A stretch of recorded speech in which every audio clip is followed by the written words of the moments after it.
Adalah gubernur yang dipilih melalui proses pilkada. Proses pilkada itu adalah proses politik. Dan di dalam proses politik dan lain-lain dari dulu selalu ada serangan, selalu ada kritik, selalu dari dulu. Jadi saya tidak boleh berkeluh kesah, banyak banget kritik orang, enggak, ya dari dulu begitu. Gubernur Jakarta itu ya dari dulu selalu panen kritik, panen orang menyalahkan, ya biasa aja. Ya Allah, soal fitnah, apa sih fitnah yang saya dapat tuh dibanding fitnah yang dialami Rasulullah? Jelas orangnya uswatun hasanah. Saya ini siapa sih? Saya ini cuma Anies, bukan derajatnya tuh apa dibanding Rasulullah. Orang yang semulia itu saja mandi fitnah. Dan orang tuh yang memfitnah tuh lihat hidup bersamanya. Orang yang mulia itu saja penuh dengan fitnah. Bayangkan saya. Ini poin dasarnya adalah ada upaya untuk mempolitisasi KPK karena ada kasus yaitu Anies Baswedan tuh. Padahal orang ingat bahwa ya Anies itu soal Formula E, tapi ada soal Formula EKTP, kenapa didiamin tuh? Yang menyangkut Ganjar tuh. Jadi bagian-bagian ini yang jadi politainment sebetulnya, politik yang diolah secara infotainment. Tetapi kemudian orang bertaruh ini sejauh mana sih kekuatan Pak Firly itu untuk mendorong pemenjaraan Anies.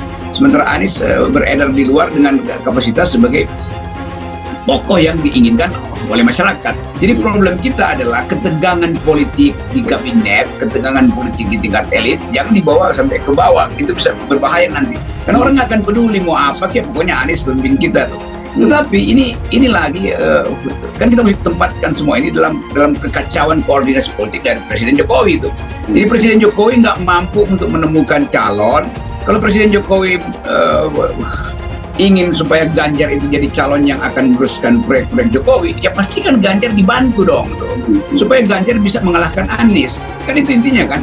Jadi lebih baik KPK berhenti memperkarakan Anies dan mulai mendorong Ganjar. Jadi KPK ikut aja bersama dengan tim sukses Ganjar, kan lebih enak. Anies sering difitnah, supporter bela mati-matian dan bilang orang Indonesia itu mudah dibohongin. Dikutip dari Warta Ekonomi Jakarta, juru bicara Laskar Aman sekaligus pendukung Anies Baswedan, Indra Karismiaji menyebut orang Indonesia merupakan bangsa yang paling tidak bisa membedakan informasi, fakta, dan opini. Pernyataannya tersebut menyambung diskusi perihal baca pres Nasdem Anies Baswedan yang kerap dituding melakukan polarisasi. Kenapa? Karena kita tidak mampu menjadi bahan referensi yang benar. Jadi orang ngomong apa yang enggak jelas siapa, menjelek-jelekan siapa, tiba-tiba di-share semua dan orang anggap itu kebenaran. Kata dia dalam video bertajuk katanya vs faktanya. Anies Baswedan adil untuk semua agama. Dikutip di YouTube Cerita Orang Dalam, Sabtu 3 Maret 2023. Indra mendorong Indonesia memperbaiki sistem pendidikannya dan terus meningkatkan kemampuan literasi. Hal ini dilakukan agar masyarakat memiliki kecakapan yang mumpuni untuk membedakan informasi benar dan bohong, sehingga tidak mudah untuk dibohongi, ditakut-takuti. Imbuhnya, pasalnya, ia kerap melihat adanya pola yang membuat dua kelompok bertikai dengan memantik perbedaan di antara keduanya. Sementara pertikaian kedua kelompok ini justru memberikan keuntungan pada kelompok tertentu. Ada pihak-pihak yang justru mengambil keuntungan dengan kondisi ini, yang kerjanya memprovokasi kelompok ini, yang menakuti kelompok itu, jelasnya. Indra berpendapat masih ada PR besar yang perlu dilakukan guna meningkatkan kecerdasan masyarakat. Saya pribadi melihat hanya Pak Anies yang tahu permasalahannya, yang lain saya nggak pernah lihat. Karena saat Pak Anies pertama kali jadi Mendikbud, judul paparan beliau adalah Gawat Darurat Pendidikan Indonesia.